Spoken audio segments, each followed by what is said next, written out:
Here we go, here we go, here we go. Hello, everybody. It's Ergonomics. Here we go, here we go, here we go. Before we came on, we were talking about football, and you've got flags in the background there, Stephen. You've got kits. What's going on? It's in honor of today's guest. So if you that's his team, and we thought we'd just make him feel nice and home if we put some of his regular supporters gear around us. So and I also, even to make him feel super welcome, have that got the mug of his favourite football team as well, which happens to be my favourite football team. Pure coincidence, but you know that's one of those things. So for anyone watching, and hello everybody, by the way, this is Ergonomics. It's 12 o'clock and all of that jazz. For anyone watching who doesn't really follow football, what football team is that? The mighty Sunderland. The mighty Sunderland. Well, I'm going to tell you something about Sunderland football team in a minute. But first of all, let's remove this and bring on our special guest, Ross Nichols. There we go. Afternoon, everyone. How we doing? Hello. Yeah. Fine, man. Yeah, no, absolutely. Well, Sunderland's football team, I have to tell you this. I used to live right underneath Sunderland Stadium when it was at Roker Park, literally underneath the stadium. Yeah, because of course that was your uni, wasn't it? Where you was my uni. Media, was it media you did? I did communication studies, which is a kind of mixture of media, language, sociology, psychology, all of those things. Effectively, it's about how we communicate with each other, which is very useful now. wasn't necessarily useful for many years. No, of course it was. They did have the when I arrived at the university, it's an old story that I've told before. I went in the toilets in the library, and in the gents' toilets in the library, there was a toilet roll there, and above it, someone had scribbled "Communication Studies degrees free. Please take one." Anyway, that's what people thought of our degree. But yeah, I lived under Roker Stadium, and it was great. Apart from, because obviously I've got a little bit of a twinge of an accent that almost sounds Londony. Apart from when they played Millwall, yeah, and then I had to be really careful when I was passing. So I was trying to put on my best Mackham accent. As I go around one part of the stadium, and then I go, yeah, that look round there. All you wanted to do was get some milk from Sainsbury's. And that's it. That's all I was doing. Yeah, running the gauntlet. So what are Sunderland doing then? Well, looking upwards towards the Premier League the season after next. That's the optimistic view. We're looking for a successful 23-24. And then maybe get back to the Premier League. What do you think, Ross? No, absolutely, I agree. Hopefully allow me to grow some hair back for starters. Yeah, it's a worry. Absolutely. But yeah, as Steve said, looking onwards and upwards. Hopefully we'll have a few years down in the lower leagues, but fingers crossed. Got promoted 2 years ago. Missed out on promotion through the playoffs last year. So yeah, let's see if we can improve the team and keep pushing on. That is the aim. What are ergonomics like in the Premier League or in the football leagues? What's how does ergonomics come into play with that? Anyone? Good question. I mean, they've got plenty of money to spend on it. Whether they actually spend it's another thing, isn't it? So, but surely, okay, let's break it down, because it must have quite a lot of involvement. Because for a start, and we witnessed this not. Going to see Sunderland, but we witnessed this at the weekend when we went to see Harry Styles at Wembley Stadium, right? You've got to get all of these people coming from all over the place into a stadium. And then afterwards, you've got to get all of those people. And I'd have to say, I think a lot of stadiums, this is where you struggle, or a lot of infrastructure, this is where you struggle. You've then got to get all of those people back out of that stadium and home again. And that's all ergonomics. Which is probably a harder task than getting everybody into the stadium, because people normally drifting. Yeah, they're entering at different stages, aren't they? And I know, you'll see some people hold back after an event, but normally it's like a herd of cattle, isn't it? Everyone's trying to get out and everyone's boxed in and things like that. So yeah, and then don't forget though, Graham, we've got the enter and the exit. What about during the event, the circulation of traffic to toilets and to kiosks and things like that? So something I've not massively thought of, but there we go. Barry, who was on a few weeks ago, is entering the fray here. The seating in stadiums is awful. It's true. It is. It is. And the queuing from the bar isn't optimum. Important things. Bring back safe standing. Yeah. Perhaps they should have I don't know, perhaps they should have, here's technology idea for improving the ergonomics at the bar in stadiums. Perhaps they should have like an app system. Yeah. Where you go. That's introduced somewhere, I think. I don't know whether that's abroad, but it's an app system where obviously you prepay for your pint, you get your pint glass, and then you can go and refill that. See. Or what the American stadiums do is the old Muhammad and the Mountain analogy, is you don't go to the bar, the beer comes to you. So they often walk around, don't they? And actually sort of, you stay where you are and they actually bring it to you. So it'd be interesting to see. I mean, if you think just from a revenue perspective and cash, how much do stadia, whether it's a sporting event, whether it's a concert, whatever, how much do they miss out on because people see the queue and turn around and go and sit back down? Tying in with what Barry said, you almost think if they can't get any more sort of people, to the bar, how do you get people through quicker? So do you have to take the drinks to them? But how much revenue? What's the lost revenue from the fact that people just get fed up of queuing and just think, forget it, I won't bother with a beer or whatever. I'll just go and sit back down again. Yeah, absolutely. It must be big numbers that they're missing out on. I mean, just as not that I was a huge contributing factor, but as you know, I had a season ticket at Sunderland for years, and probably for 10 years out of those 17 years that I did have a season ticket, I didn't bother going to the bar for those exact reasons, where you stand in queue for long periods of time. Had that been more accessible,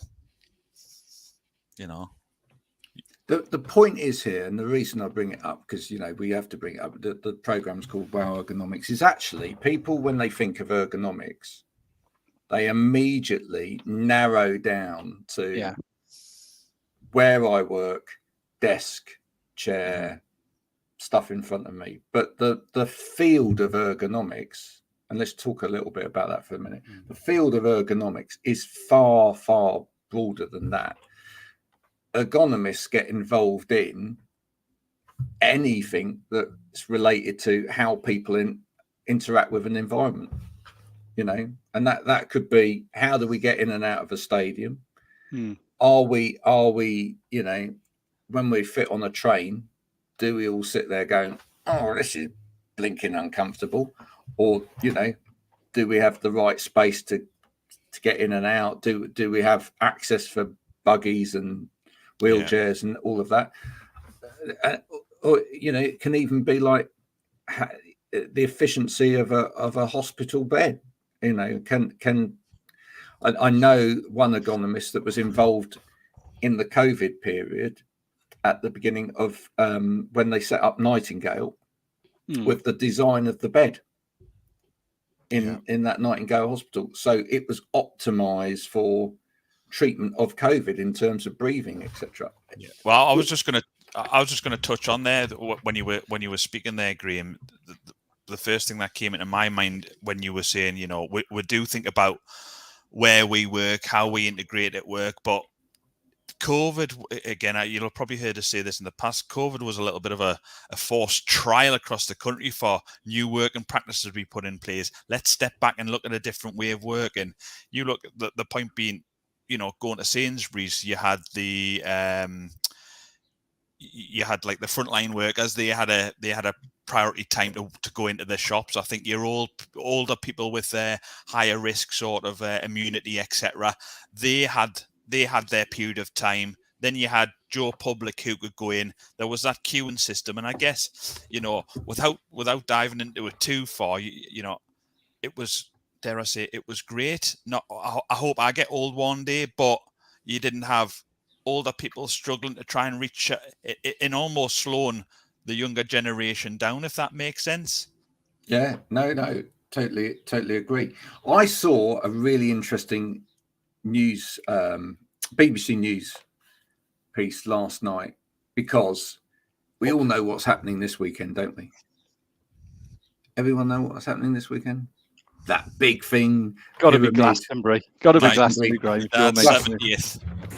Glastonbury Festival. Sorry? My dad's 70th. Your dad's 70th. That was my second guess. That's where we were all going with that. What's your dad's name, Ross? He's called Peter. Peter, happy 70th. I hope you enjoy Glastonbury. Is he having his party at Glastonbury? Oh, that would, I mean, that would be what he should have done. Yeah. No, if you've seen my dad and put him next to Glastonbury, no. No, that's not his cup of tea. Yeah. But it was really quite interesting, this this piece, because what it was centering on was the increased accessibility that Glastonbury have been working on over the last 10 or so years, actually, and how they were trying to accommodate and pave the way for other festivals in terms of this accessibility. And they were talking about, they had a group on there that I think they're called Deaf Aware, etc., that go there every year and provide signing services, etc., for different parts of the festival where different things are happening so that people could hear. And they said I think it was for the first time this year, they also had a couple of areas which were centering around sort of visual impairment as well. And then, you know, increased access for people in wheelchairs to different areas, and thinking about all of this different thing. I thought, this is marvelous stuff. This is all really marvelous stuff. And it is, again, it all comes into the same kind of field that we're interested in. Is, you know, are we making everything in society so that actually people can access it properly and access it without having to go along and change the experience for them? Because ultimately, if you go to anything, a football match, an office, a field full of mud with stinky toilets, to watch bands, any of those different experiences, if you're excluded within that experience, that's a problem. Yeah. I mean, Graham, tying this back, I'm going to tie it a little bit back to some of the sort of the specific ergonomics that we'll touch on with Ross in a bit. But, you know, around legislation and guidance and things, that I know that's something we've talked about numerous times around DSE, but park that. What sort of guidance and regulations are in place, whether it's government or sort of self-governed, around Glastonbury and other festivals around that accessibility piece? What sort of rules are they sort of playing to? Who sort of governs that, or is it self-governed? Well, unfortunately, not enough. Okay. In the same way as we probably all argue, there's probably not enough in terms of officers in terms of actually strict law. However, there are some guidance in terms of what you should do.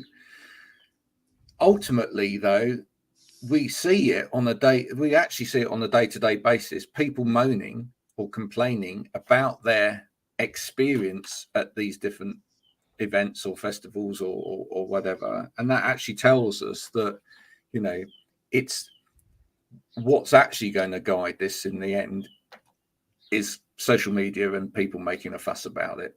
Yeah. And ultimately it's the connectivity of who you're actually excluding.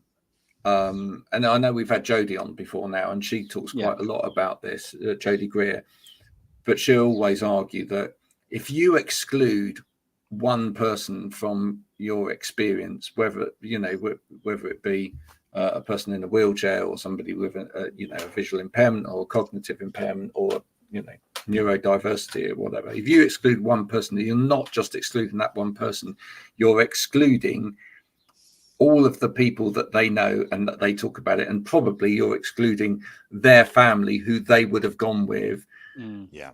and their friends who they will tell about this and say this isn't a great experience. It's amplified beyond that. But that's unfortunately, I think, still where we are with a lot of this at the moment. It's not, but it's difficult because I think part of the reason why maybe it's not clamped down on sufficiently is because there's a cost to this, and ultimately, I suppose people want to see things starting off at a grassroots level and then making their way up. And it might be that the likes of Glastonbury have got the coffers to, make sure all of this stuff is in place, do all of the smaller things that are going on, have the same opportunity.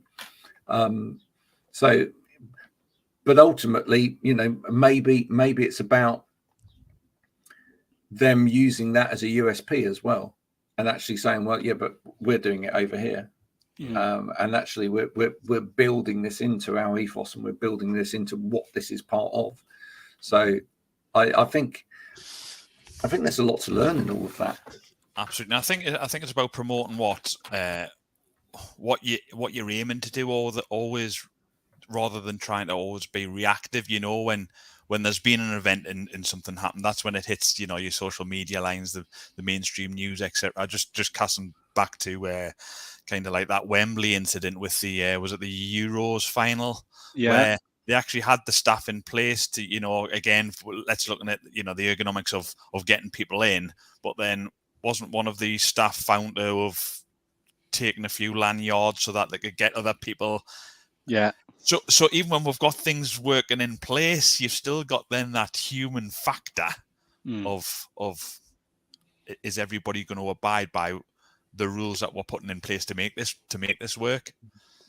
And that's fairly relevant, which is that actually the bigger something gets and the more people that are involved in it, you've to try and disseminate out that ethos and that training and that that quality becomes more and more difficult. How are you seeing this at office sort of level in terms of the work you're doing? I mean, to some extent, we're now, and we've talked about it a lot on this show over the last 6 months or so, in particular, since people have been back to offices, etc. But we're still in a period now where people are hybrid, working. How are people coping with that, or how are organizations coping with that? Do you know, I've been thinking about this morning because I kind of preempted this sort of question would come my way. And sometimes when I've listened to the likes of Wow Ergonomics in the past, or even being on them in the past with you guys, you want to try and come off the fence and give a definitive answer, but the more you listen and you start analysing points rather than going straight in for the kill, is sometimes it's really hard to come away from sitting on the fence. So sorry for anybody who's thought, right, I'm going to dive in and I'm going to find this answer out, because I'm potentially going to sit on the fence, but try and open up cover what you were just discussing there, Graham, in terms of, yes, for some companies, they've transitioned straight into the hybrid work and they've got some definitive rules, like what we were saying, in terms of what's expected from that home office, what the organization's responsibility is for the home office.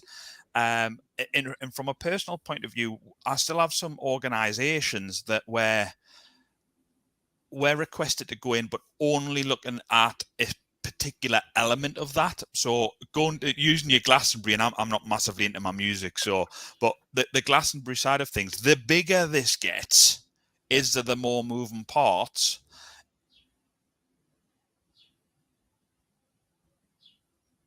Oh, he's frozen there for a minute. Oh no. Let it go. Let it go. I'm sorry, folks. Ross has frozen. Hence the musical reference point. Yes. Hopefully, Oh, am I if back? I click my fingers back. like that, You're back. it works. Back. You see? Sorry about that. I don't know where we got to, but just looking at the Glastonbury side of things, the bigger we get, the more moving parts. Again, looking into the office, sometimes we're asked to look at one particular part, as in go and look at the chair. We internally will look at the rest of the workstation. And sometimes that's really hard to work with, where, you know, we're still missing that big point where they think they're going, let's get the specialist in to look at the main part. But we've got to come away from, the chair is not always just the main part. No. You know, you've got that holistic approach again. So we've got, you know, it's like the three of us maybe going, we're going to build this wall. Well, one's just mixing, one's putting a little... Yes, there's teamwork. That was maybe a bad analogy to go, well, hold on, you'll have somebody mixing.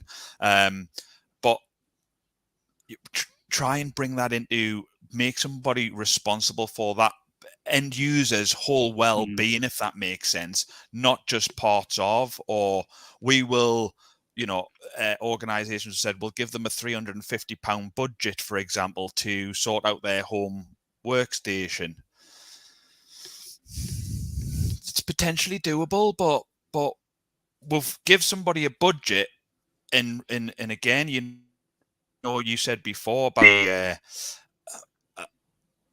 about the law side of things and putting the structure in where it's like, this has to happen. We've essentially just gone, okay, Mary, Bob, you've got a bad back, you're working from home, there's our budget from a company point of view, go and sort yourself out.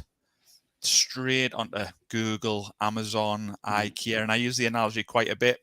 You know, we could blank our screens out here and be part of a forum, and I could be recommending the best chair that I've sat on, and you only know me as user 157 from this bad back forum, for example, and then you think, oh, well, this guy talks a lot of sense. Hopefully you do. This guy talks a lot of sense. I best go and buy one of these chairs. But, you know, when we see each other in real life, I'm 6'4" and about 18 stone. Steve, you're not. Graham, you're not. Do you know what I mean? So why are you going to be? We don't go to the shops and buy the same size shirt. So I have a feeling I'm starting to waffle and come away from the original point with how it transpires back into the workplace. But a lot of good work done, but still a lot of work needed. To be fair, Ross, we had Guy Osmond on 2 weeks ago, and he never answered any of the questions we asked him. So that's absolutely fine. You waffle on. And he did admit that as well afterwards to me.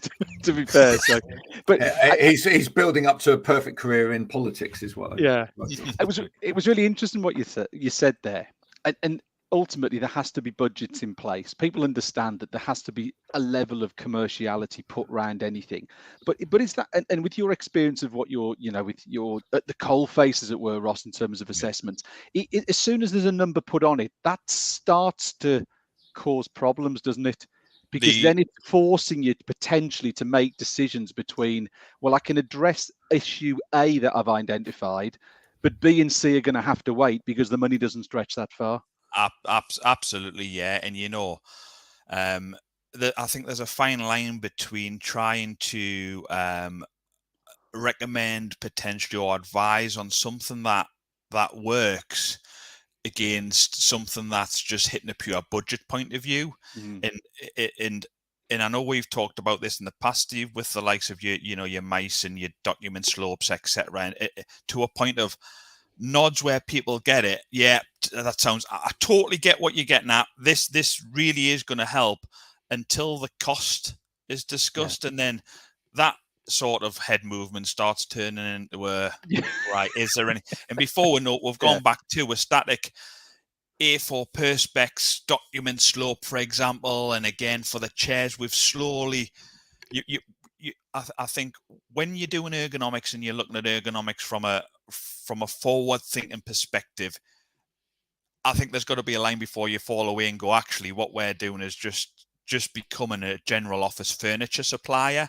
and that's not what we want to be. That's not saying general office furniture doesn't work. Absolutely, you know, we can talk about the 95th percentile, etc.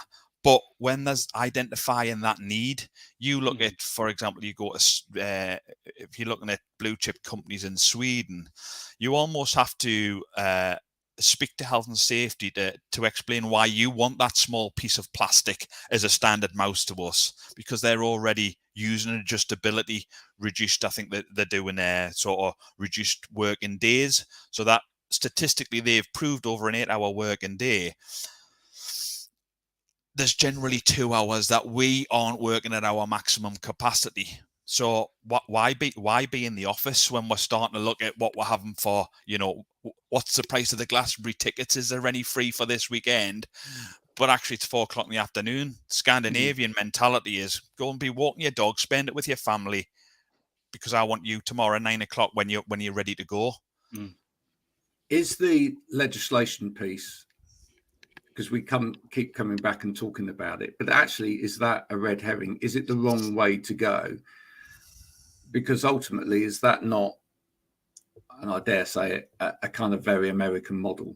And ultimately, is it not more of a case of changing culture and changing and changing understanding of how the how the egg gets fried, if you like? Because I mean, I did that piece that I think you saw on LinkedIn during the week with Freddie Gilmore and Nicola Pisa, we've had on the show before, where we were talking about hybrid. And Freddie said, well, but hybrid's not new. This is not something that's just suddenly happened. This has been here forever, really. And there's some more quotes coming out from that later in the day, but there were some interesting parts of that conversation. And one of the main things that came out of it was that companies are not talking in all of this to their main stakeholders. They're not talking to their people. Yeah. And they're not even talking to their clients. They're not actually going out there and saying, what is it that you want? What is it that you need? Yeah. How can we remove barriers to doing business? Yeah. How can we remove barriers to people doing this comfortably or in a way that makes them happy or whatever, so that actually we know what we need. So we know what we need to put into place. Would you agree with that? Absolutely. And I think it's somewhere across the board as well, that I think we're faced with organisations potentially being understaffed, and they've got their pressures, or the person who's responsible for that organisation, the well-being, is not necessarily or feel with that full role. So the decision making is not made from the correct decision makers. From an ergonomic point of view, when we're looking at chairs, we'll often go, right, we'll have a chat with procurement. Procurement aren't looking at various level chairs. They're looking at volume and reduced cost. So we've got a 3-lever chair and we can have that for £170. Why would we possibly want to buy something 2, 3, 4 times? But to try and explain to them about the different mechanisms, the benefits, the movement, back to a pound note. So yes, hybrid working's not new. I mean, an example I can give, hopefully that summarizes my point, was during the pandemic, the question, Ross, have you ever done homework or assessments? It's like, of course we have. This, barring different. Absolutely, it's will I see you in the office or will I see you at home? You take that holistic approach. The environment's different. There's a few other little trips, i.e., people working from dining room tables, which are traditionally higher. And then again, so it goes back to where maybe health and safety advised them during the pandemic, go and get your chair. That chair was assessed for you. It was set up by this professional, this wonder kid called Ross Nichols. And that is not maybe being big-headed. I'm not. I'm just another guy with 2 arms and 2 legs to say, yes, we'll set you up, but based around your environment in the office, i.e. a desk predominantly between 71 and 73 centimeters tall, you've now took that home and worked at a dining table. Get the tape measure out quickly. And they can't work. That sounds patronizing. I was going to say they can't work it out. It's about understanding, and talking to talking to maybe the health and safety. Say yes, in the office they might not have needed a footrest, but they're now at a higher working environment at home. A footrest is required. It's that education factor around it to say, we've got the same individual, but environments change, so sometimes the need changes.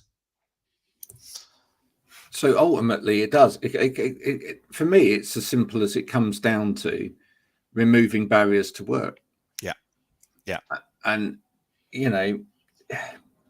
if an organization has invested in talent, so that bringing that talent together as talented teams, it's about allowing that talent to do what it is that they do really, really well. And I brought it up in that conversation the other day, and I'll bring it up again now. It amazes me that on the one hand, do you remember, like, probably about 10 years ago now, we started seeing a change in sort of like management philosophy and idea and whatever, and we started talking about scrum masters and agile working and teams that where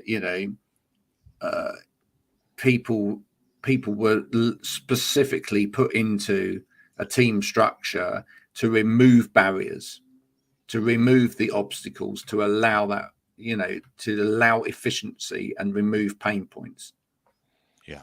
And yet they have that within their organizations. How many organizations have got that as a philosophy out there? And yet they don't see it when it comes to all of this other stuff. They then see this or push this over to, like, it's either office furniture and it's just office furniture, or it's health and safety over there. They don't understand it in terms of this is part of the same thing. Do you think they don't? Do you think they don't understand it or don't want to understand it because it looks a bit complicated and looks a bit, it could go across a few different departments, so we'll just push it and it's either A or it's B, and we don't want to think about C. Yeah. I guess that's $1 million question, isn't it? That's the million, and well, that's $1 million question that I can't answer just sat here, because it's, I guess the person who's maybe responsible thinks that they have that knowledge, but you can see with what they maybe ask you or the way they're trying to fulfill that health and safety vision, you can see the pitfalls. But is that because we're experienced from the other side? That's focusing on that angle all the time? Well, I suppose the thing that will answer that question fairly quickly would be, when you're talking to an organization,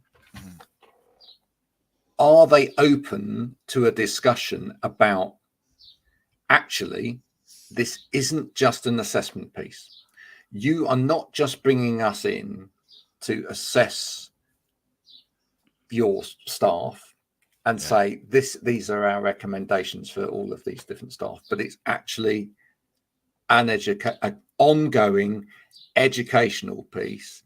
And actually, what we really would love to do is come along and have a dialogue with you about how we help your organization understand this stuff and take you on that journey, and then offer you ongoing support with that, so that your people can make some of these own choices themselves. Because actually, I still think that part of the problem, in a way, is the fact we're still doing assessments. Still, which controversial, but in a way, part of the problem is that really people should be able to self-serve a little bit more, but they can't, because they almost feel like it's like, I carry on, I do this, I wait, I identify, I've now got a problem, I've got the bad back, I've got this or whatever, now I'm going to bring someone in to put a plaster on it and fix it, as opposed to, I could look at this and go, actually, I have an understanding of why this is going wrong.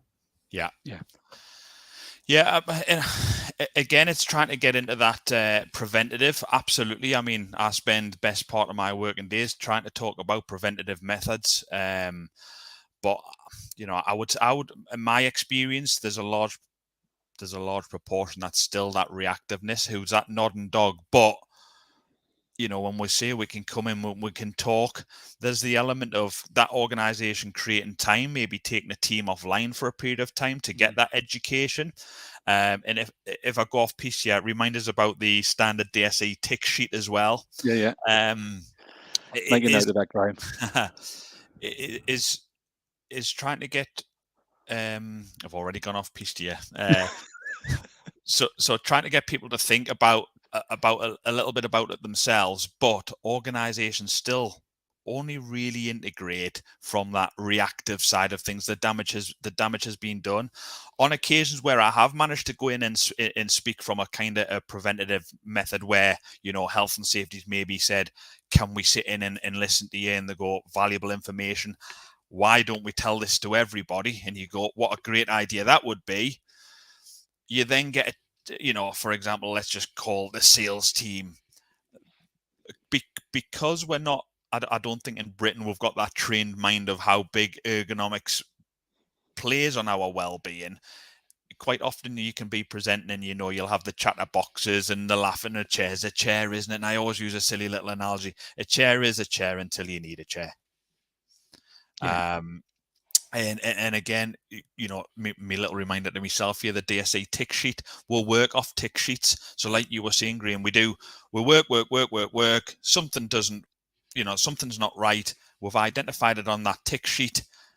Then somebody will have a look at it. I think it's going to take a big change for organizations to fall into that preventative method. There was a little bit starting to happen during the COVID where, you know, let's get people working from home. We're not rigged up working from home, so we're going to have to now implement that. There was a little bit of forward thinking that way, but then suddenly we start falling back into our creatures of habit, dare I say. So in the tick sheet, is I understand when, you know, if you've got 3,000+ staff, etc., it doesn't even need to be that many, and you know, trying to get an answer from everybody from a DSE point of view. However, sometimes the questions can be closed questions, and I've often been consulted following a DSE assessment where there's maybe neck and shoulder pain, and the tick box, when, you know, we'll send you the DSE form they've completed. Can you adjust the arms on your chair? The tick box is yes or no. Well, yes, we can, but do we know where to adjust them to? So I had an individual who had neck surgery, and they had the arms up like so. The tick box said, yeah, we can adjust them. So that wasn't necessarily the flag. The flag was, and he's still having problems here, Ross. Can you go and sort it out? And we said, how about, let's look at the height of the desk. Let's look at the shoulder position. And he went, whoa, that instantly feels a little bit better. Why we're still there? Do we need a standard? Do we need a British standard or an ISO or a standard out there that says should be? I mean, I don't think it's the, you know, necessarily the whole answer, but do we need a standard around workplace adjustments within an organization, or their understanding of various things that will fall into this category, right? Because we've already started to see it, and we already have it around things like sustainability, environmental measures, or whatever. If and then that starts to affect someone's business. So taking it back to that conversation that I was having about the stakeholder of the customer, if the client was to say, we will only deal with you because you've got this, you know, we as a company have decided we are only dealing with someone that, and that's what we're seeing on the sustainability side. A company that is meeting these criteria, or a manufacturer that's only meeting this criteria in terms of this standard. We had something like that for the rest of this, then maybe we'd start to see people go, oh yeah, I'm going to take this up a bit now, because and work through that educational piece, because it's going to affect my bottom line. It's going to actually affect who's actually coming in. And of course, does it preclude people from tenders? Does it preclude people from getting involved in auctions and bids and all that sort of stuff if they don't have it? I mean, I think it's a really interesting point. I mean, one thing I was going to say to Ross, which is again slightly going off piece, but you mentioned about preventative. Is there one single? I mean, we've had this conversation numerous times, Graham, and we've had it as well, Ross. Is there one single reason why there's a reluctance for people to be preventative? Is it as simple as pound notes, in your opinion? Or is that just one of two or three main reasons why there's a reluctance to prevent the issues before the issues become issues? Yeah, I think a pound note certainly has some influence on it, absolutely. But again, from a why not that education around, dedicating some time? So using it, when you, trying to answer your question, I hear people saying, since I've started this role, this is when I've started developing back pain. Before I used to work as I don't know what, and they were incorporating some movement into the day. Now I'm sitting for 8 hours a day. Without everything has a cost associated to it. But what I mean is, as part of the induction, correct me, tell me if you're wrong, but as part of an induction, as much as here's your laptop, this is where you're going to be sitting working. When you need to nip to the loo, you should put code 1754 into the toilet. There should also be, this is how we should be working. This, you put some ownership onto that person, but drilling it from the start so it becomes the norm. And I guess that maybe leads to, when I'm out there assessing and I pull out a tape measure, it might kind of get people to go, all right, that's an assessment getting done, rather than, what's he doing? What's he doing? What's he doing? Is he measuring you for a box? Yeah. Oh my goodness. How many times, I've got to ask you this. How many times have you been asked if you're measuring someone up for a coffin? Absolutely. Or a suit. Yeah. No, suit, it's normally a coffin. Is it? Aye. Yeah. Aye. Seriously, the amount of times I've been asked, oh, when are they dying then? Aye, absolutely. Well, my missus is digging a 6-foot pond out the back. Well, so she thinks. Honestly, it's true. But yeah, but of course, because it looks like strange behaviour. I mean, if no one's ever seen it before, someone coming in with a tape measure and not just like, standing someone up and going from head to foot, but like crawling on their knees normally to measure people at a sitting position or a workstation or working heights, absolutely, screen heights, eye heights, you name it, the tape measure gets run over it. In that, so I don't know, to answer the question, pound notes plays into it, but why can we not introduce that as a forward thinking methodology, dare we say, upon starting, even if probably being a little bit silly. But let's start off it from January 2024. Anybody who starts in a office role and try and get it accumulative, if you know what I mean. Now, Graham's mentioned with a bit of prompting from me a few times about his McDonald's story about the assessment and the person who was eating McDonald's every day. Without obviously the things you can and can't say. Any particular funny stories, Ross, around assessing, or anything that's really sort of tickled you, as it were, when you've done an assessment, and just interesting things? Yeah, a call out to say the footrest was absolutely no use that was delivered. So obviously went out, I was expecting to think, they're working at a high bench, where a standard footrest hasn't worked at all. Only two, and I can use your organisation. Yeah, only to find that they were using a flex desk as a footrest, and it was slipping all over.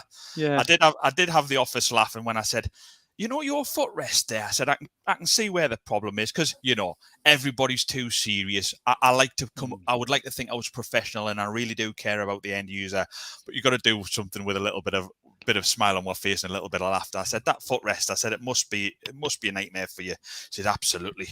I said, can I show you what your footrest's really designed for? Well, when I popped it onto the desk and put the document, the note onto the office, we're roaring. I said, we'll help you out with a footrest. That might work for you. So, but that highlights a serious problem, though, doesn't it? It highlights what you said before about education.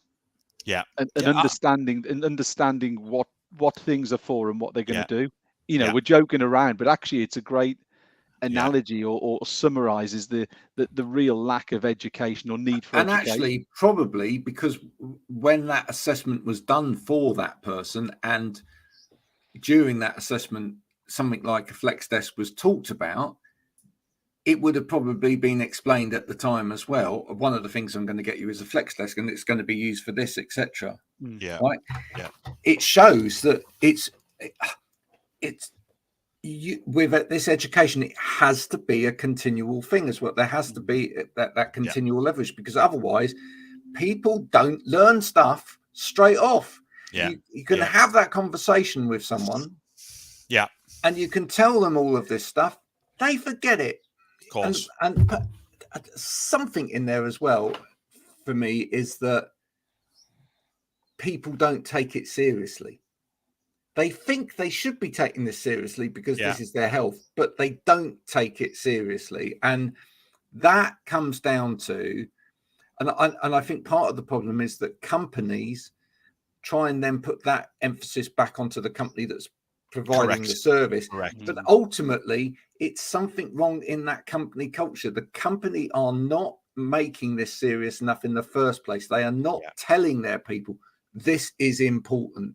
You need to get this in here. You know, because otherwise, why shouldn't it happen? Well, absolutely, and so it does. It stems back to that preventative talk. Is it the pound note? Has the company, for example, said, we'll just have delivery only, please, because it's more cost effective than delivery and install. But look at how wrong you've got it to save X number of pounds. And I think another piece with that very quickly as well is I think that companies need to lead by example from the top. And that doesn't happen often enough, especially around the whole culture piece around well-being and looking after yourself. Absolutely. I mean, I've been faced as well where, we've been picked up on every chair. When you recommend a chair, it has a lumbar support, and we only want to buy what we want to buy.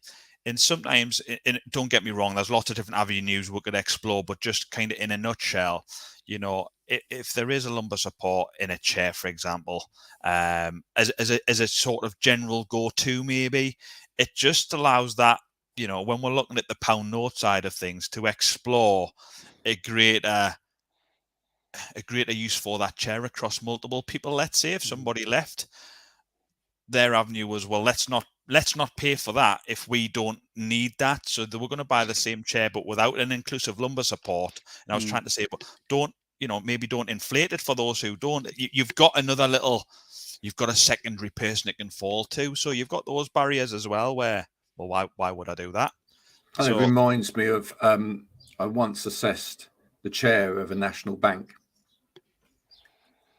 And by that, I mean the person that was a chair, not a chair in a national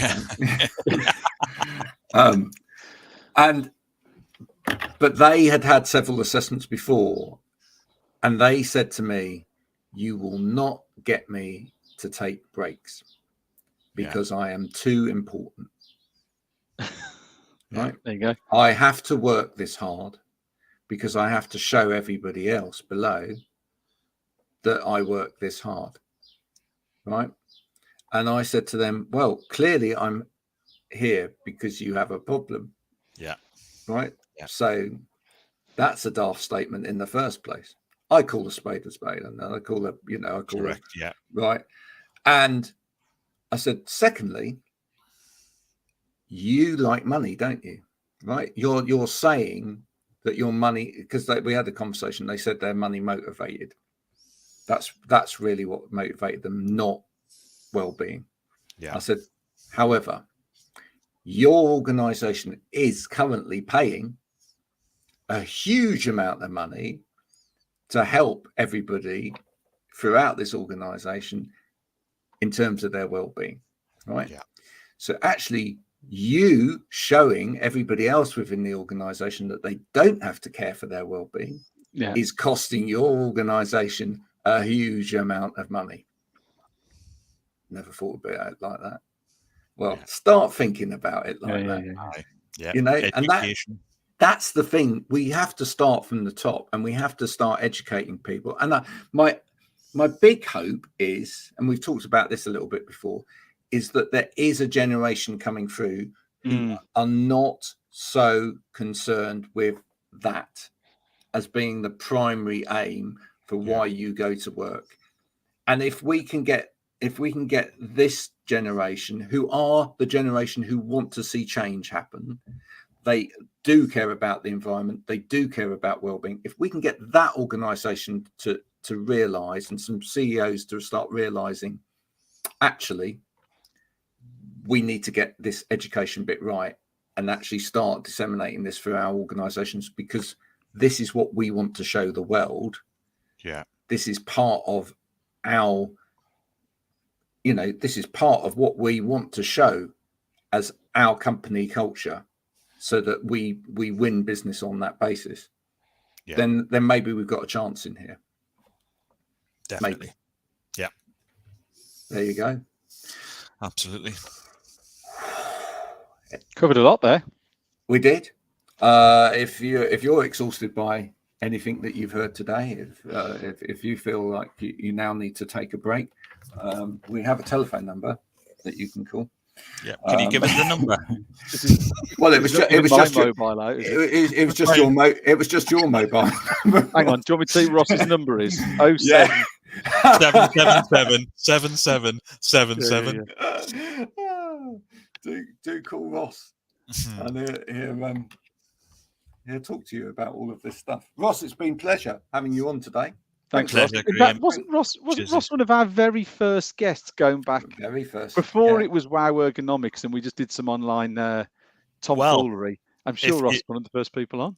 I was, and if you have a look at the picture Graham put on, you will see I had more of this. Yes. So yeah, I was one of the first. Yes. Yeah. In fact, a lot of people looking at, if you're catching this on LinkedIn, a lot of people looking at Ross's profile picture on LinkedIn are now thinking maybe it's upside down. Absolutely. No, I am going to be updating my LinkedIn, because I logged in and I thought, wow. How old is that photo? Actually, I'm on the wrong account. Yeah.